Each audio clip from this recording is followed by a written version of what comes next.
মুক্তিযোদ্ধাদের সন্তান পর্যন্ত যারা আছে তারা কোটা সিস্টেমে যেটা করেছিল, that was very good, nice. কিন্তু একটা দেশের আজকে 52-53 বছর বয়স হয়ে গেছে, স্বাধীন হয়েছি। তো সেই সময় যদি একটা ছেলের বয়স থাকে 12 বছর বা 14 বছর, ধরে নিলাম 12 বছরে সে একটা রাইফেল তুলতে পারে, বিতর্কেও যেতে চাই না। আমার কথা হচ্ছে যে 12 বছরও যদি ধরা হয় তার বয়স, তাহলে আজকে 53-12 কত হয়? 65। 65 বছরের বয়সের লোকটা তো স্কুল কলেজে ভর্তি হওয়ার জন্য বা চাকরি, সরকারি চাকরি করার জন্য 65 বছর ভর্তিতে সে যাবে না। কাজে এরা যারা এই কোটাটাকে রাখতে চাচ্ছে, তারা তো মুক্তিযোদ্ধাদের জন্য রাখতে চাচ্ছে না, তারা নিজস্ব স্বার্থের জন্য রাখতে চাচ্ছে।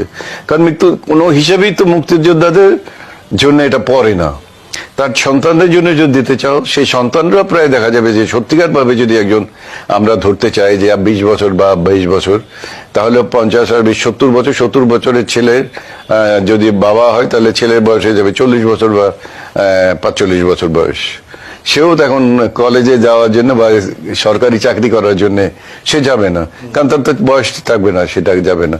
তাহলে এই কোটাটা কাদের জন্য থাকছে? সো এই কোটা ফর ফ্রিডম ফাইটার্স, এবং যেটা ফ্রিডম ফাইটারদের সম্মান করার জন্য এবং তাদের ছেলেদেরকে, সে ছেলে মেয়ে সবাইকে দেওয়ার জন্য কোটাটা দেওয়া হয়েছে।